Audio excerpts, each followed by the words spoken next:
Eskalasi yang terjadi di Iran, Timur Tengah secara meluas, kita sudah bersama dengan praktisi hubungan internasional sekaligus pendiri Sinergi Policies, Dina Prapto Raharjo. Selamat malam, Mbak Dina. Selamat malam, Mas Rahmat. Mbak Dina, ini serangan Amerika Serikat Israel terhadap Iran ini menjadi penanda kekhawatiran soal perang besar dalam waktu dekat menurut Anda? Ya, dampak dari serangan bersama ya antara Israel dengan Amerika Serikat ini akan meluas di kawasan Timur Tengah dan dampaknya tentu bisa terasa sampai ke kawasan kita karena ini wilayah yang sangat strategis dari segi geopolitik juga dalam hal energi, dalam hal konektivitas.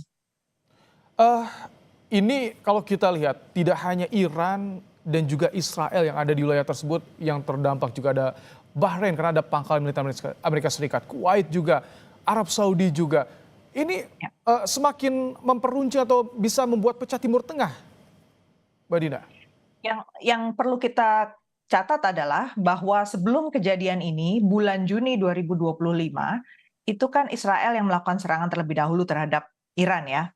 Dan sesudah kejadian itu dihidupkan kembali itu proses negosiasi antara Amerika Serikat dengan Iran, bahkan difasilitasi, diupayakan dimoderasi oleh Turki pertama, kemudian yang kedua Oman. Turki itu membantu di bulan Januari 2026, sesudah itu barusan kemarin belum lama itu Oman kan. Dan simpulan dari proses mediasi tersebut adalah sebenarnya Iran itu menyerah. Apapun dia akan lakukan demi perdamaian yang diminta dari Amerika Serikat. Tapi poinnya di situ adalah dari Amerika Serikat ini kita nggak bisa pinpoint, nggak bisa menetapkan sebenarnya yang diminta itu apa. Hanya soal nuklir, karena kalau nuklir dia berjanji tidak akan melakukan pengembangan senjata nuklir. Sama sekali tidak ada yang dituduhkan kepada Iran. Tapi kemudian kita baca statement terakhir tadi dari Netanyahu misalnya. Itu kan mengatakan bahwa mereka juga mencoba menjatuhkan rezim yang dianggap opresif. Kemudian Donald Trump juga mengatakan karena Iran melakukan serangan terhadap para demonstran. Jadi tujuan yang dicari itu nggak bisa kita tetapkan dan artinya nggak ada ruang negosiasi sebenarnya antara Amerika Serikat dengan Iran dan ada faktor Israel di situ. Israel sama sekali tidak punya niat untuk membuat Iran menjadi kuat gitu, atau dia sangat curiga bahwa agenda Iran ini pasti terhubung dengan Hamas. Jadi itu yang harus menjadi catatan kita. Ini bukan situasi yang bisa dimediasi sebenarnya. Jadi memang serangan yang terjadi di hari Sabtu ini sebetulnya tidak ada alasan kuat bagi Amerika Serikat menurut Anda jika akan mengacu pada negosiasi yang tengah dilakukan ya?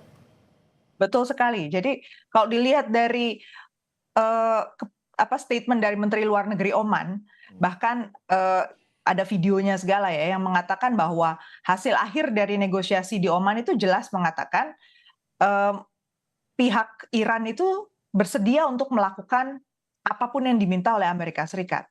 Dan Turki juga jelas-jelas melaporkan gitu ya bahwa dari pihak Turki juga bersedia membantu apapun karena dia punya perbatasan sampai 500 kilometer panjangnya antara Turki dengan Iran. Tidak ada yang punya hasrat ya untuk menggunakan cara-cara militer di kawasan ini, apalagi dengan situasi perdagangan, situasi geopolitik yang masih sangat rentan pada saat ini, rapuh ya situasinya itu. Jadi sebenarnya ini betul-betul kita harus curigai merupakan agenda yang terhubung di antara Israel dengan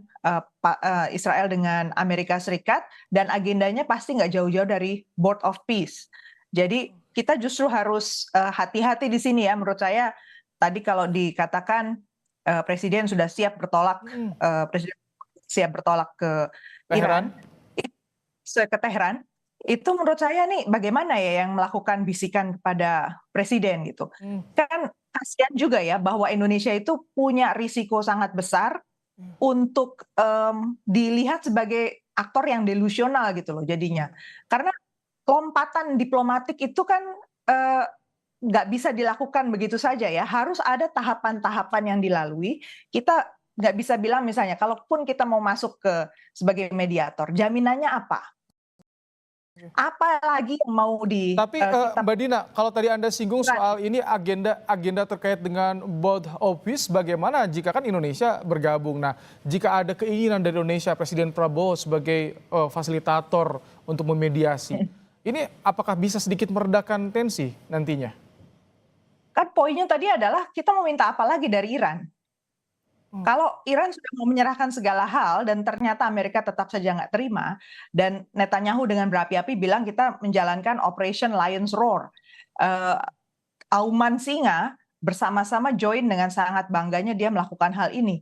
Lalu kita mau minta apa? Ini kemanusiaan kita di mana juga terhadap solidaritas kita di mana terhadap Iran, itu kan? Padahal Iran itu adalah anggota dari OIC, anggota dari D8, D8 yang kita juga menjadi anggota tuan rumah. Dan kita sendiri sudah bilang kan, menyuarakan Presiden mengatakan, mari kita lakukan persatuan di antara negara-negara Islam.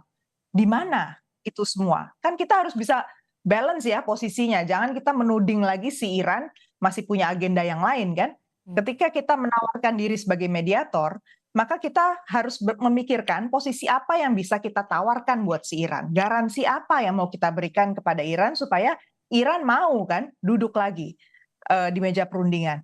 Harus ada harapan kan bahwa ketika dia dia bukannya dipermalukan atau dipaksa lebih keras untuk menyerahkan segala-galanya sampai habis gitu kan. Itu saya kira juga bukan solusi yang tepat gitu. Jadi kita sendiri nggak bisa serta-merta datang ke sana seakan-akan menghentikan orang tawuran di jalan gitu loh. Ini masalah yang sangat-sangat berat, masalah bahwa Amerika Serikat dan Israel sedang bersekutu untuk agenda dia Oke. yang di Gaza juga di tepi barat untuk meratakan itu semua Oke. dan memastikan lagi hambatan buat si Israel berjaya di Timur Tengah. Itulah agenda yang harus kita waspadai.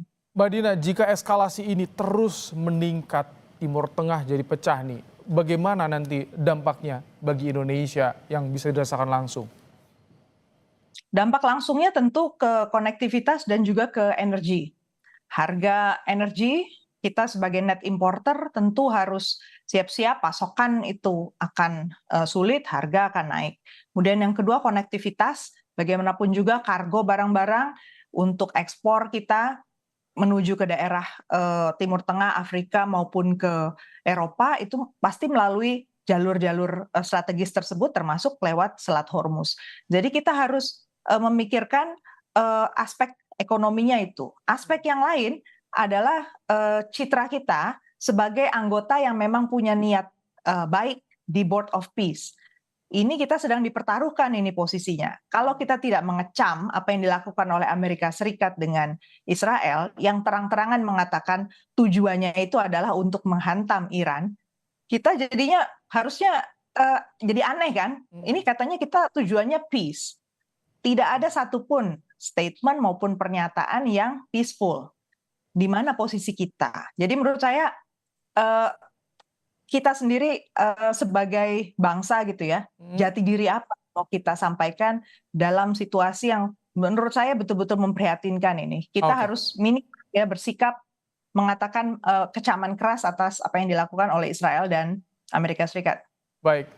Terima kasih pendiri Sinergi Policies Dina Prapto Raharja telah menyampaikan pandangannya di program Kompas Malam hari ini. Terima kasih Mbak Dina.